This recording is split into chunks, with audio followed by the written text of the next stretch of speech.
focal point. Where do you want a client's eyes to focus first? It should be like a target. For me, my sign is a target. It's what I want the customer to focus on.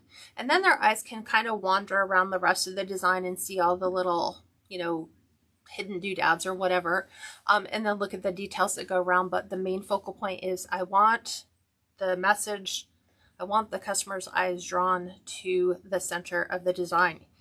If you don't, when someone's looking at your wreath, they'll say, I don't quite know why, but I'm not loving the design. I like the bow, I like the sign, I like this.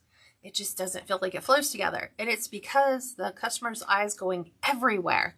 It's like throwing a whole bunch of different colors at you or a whole bunch of different special effects, and your body or your eyes don't know where to focus. And so that's why it is vitally imperative when you are putting together a design to come up with a focal point. It could be a bow. That's where you want your eyes trained, and then they can go from there.